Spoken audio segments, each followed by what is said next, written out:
Mega DSC వివాదం AP రాజకీయాల్లో కాకరేపుతోంది. ఉద్యోగాల కోసం ఎదురు చూస్తున్న నిరుద్యోగుల ఆందోళన ఒకవైపు, ఆరోపణలు ప్రత్యారోపణలతోటి రాజకీయ వేడి మరోవైపు. డిఎస్సిని అస్త్రంగా చేసుకున్న వైసీపీ నేరుగా విద్యాశాఖ మంత్రి నారా లోకేష్ను టార్గెట్ చేస్తోంది. లోకేష్పై వైసీపీ విమర్శలకు సీఎం చంద్రబాబు సహా టీడీపీ నేతలు గట్టిగానే కౌంటర్ ఇస్తున్నారు. అయితే ఈ మొత్తం ఎపిసోడ్లో ఒక్కరి మౌనం మాత్రం ఇప్పుడు కొత్త చర్చకు తెరలేపుతోంది. ఆయనే డిప్యూటీ సీఎం పవన్ కళ్యాణ్. సహచర కేబినెట్ మంత్రిపైన ప్రతిపక్షం విరుచుకుపడుతుంటే కూటమి ప్రభుత్వంలో కీలక భాగస్వామిగా ఉన్న పవన్ కళ్యాణ్ ఎందుకు స్పందించడం లేదు? లోకేష్కు మద్దతుగా ఒక్క మాట కూడా ఎందుకు మాట్లాడడం లేదు? ఇది వ్యూహాత్మక మౌనమా? అసలు డిఎస్సీ పైన ఆరోపణల విషయంలో పవన్ కళ్యాణ్ వైఖరి ఏంటి? లోకేష్ పైన వైసీపీ చేస్తున్న విమర్శలకు కౌంటర్ ఇవ్వకపోవడం వెనుక రాజకీయ లెక్కలున్నాయా?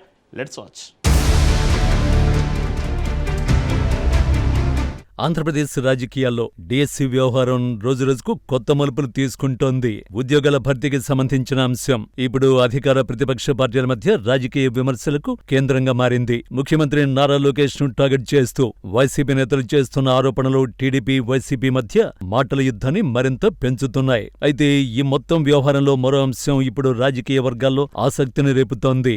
లోకేష్ పై ప్రతిపక్షం నుంచి విమర్శలు వస్తున్నా కూటమి ప్రభుత్వంలో కీలక భాగస్వామిగా ఉన్న జనసేన అధినేత పవన్ కళ్యాణ్ నుంచి మాత్రం పెద్దగా స్పందన కనిపించకపోవడం చర్చకు దారితీస్తోంది. డిఎస్సిపై వివాదం ఒకవైపు ఉంటే కూటమి పార్టీల మధ్య రాజకీయ సమన్వయంపై చర్చ మరోవైపు సాగుతోంది.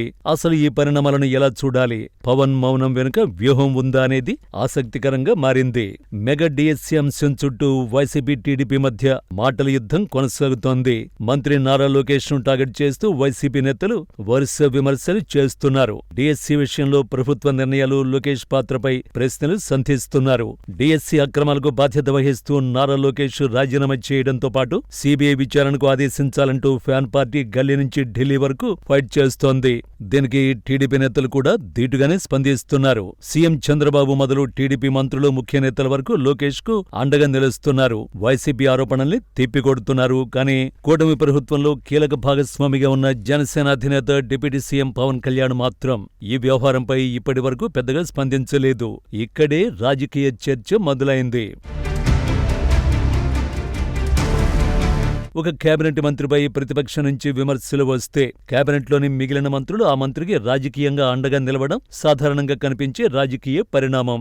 గతంలో పవన్ కళ్యాణ్ వైసీపీ టార్గెట్ చేసినప్పుడు టీడీపీ నేతలు, ముఖ్యంగా నారా లోకేష్ పవన్ కు మద్దతుగా మాట్లాడారు. పవన్ పై జగన్ చేసిన ఘాటు వ్యాఖ్యలను లోకేష్ స్వయంగా ఖండించిన సందర్భాలను ఇప్పుడు టీడీపీ వర్గాలు గుర్తు చేస్తున్నాయి. మరి ఇప్పుడు లోకేష్ పై వైసీపీ నుంచి విమర్శలు వస్తున్నప్పుడు పవన్ ఎందుకు స్పందించడం లేదు అన్న ప్రశ్నకు రాజకీయంగా ప్రాధాన్యత ఏర్పడింది.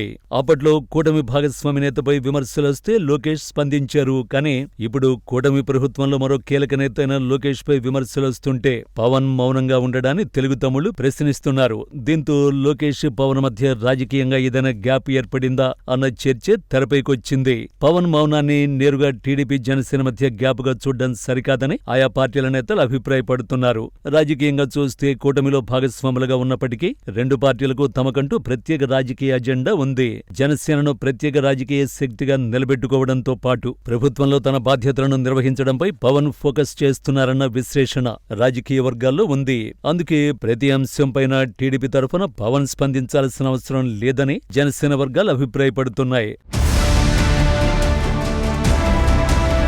గత కొంతకాలంగా కొన్ని అంశాల్లో పవన్ కళ్యాణ్ తనదైన శైలిలో వ్యవహరిస్తున్నారు. టీడీపీ ప్రభుత్వంలో భాగస్వామిగా ఉన్నప్పటికీ జనసేనకు ప్రత్యేక రాజకీయ గుర్తింపు ఉండేలా జాగ్రత్త పడుతున్నారనే అభిప్రాయం ఉంది. ప్రభుత్వ నిర్ణయాలపై అవసరమైనప్పుడు స్పందించడం, పార్టీకి సంబంధించిన అంశాల్లో స్వతంత్రంగా వ్యవహరించడం ద్వారా పవన్ తన పొలిటికల్ స్పేస్ ను కాపాడుకునే ప్రయత్నం చేస్తున్నారని రాజకీయ విశ్లేషకులు చెబుతున్నారు. ఇప్పుడు లోకేష్ పై వైసీపీ విమర్శల విషయంలో కూడా అదే ఫార్ములాను పవన్ పాటిస్తున్నారన్న చర్చ జరుగుతోంది. మరోవైపు టీడీపీ మాత్రం లోకేష్ కు పూర్తి మద్దతుగా నిలుస్తోంది.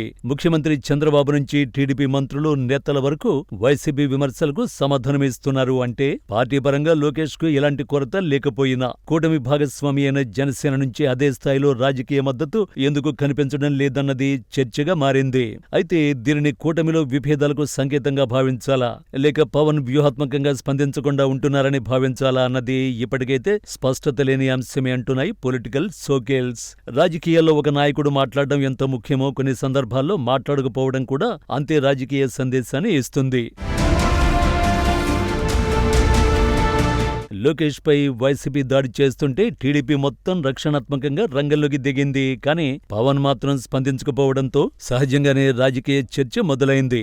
గతంలో పవన్ పై వైసీపీ అధినేత జగన్ చేసిన విమర్శలకు లోకేష్ స్పందించిన నేపథ్యంలో ఇప్పుడు లోకేష్ పై వస్తున్న విమర్శల విషయంలో పవన్ మౌనం పాటించడం రెండు పార్టీల రాజకీయ వర్గాల్లోనూ ఆసక్తిని పెంచుతోంది. మొత్తంగా చూస్తే మెగా డిఎస్సి వివాదం ఇప్పుడు కేవలం డిఎస్సి అంశంగా మిగలకుండా కూటమి రాజకీయాలపై చర్చకు దారితీస్తోంది. లోకేష్ పై వైసీపీ విమర్శలకు టీడీపీ నేతలు సమాధానమిస్తున్నా పవన్ మాత్రం ఎందుకు మౌనంగా ఉన్నారన్నదే ప్రధాన ప్రశ్నగా మారింది.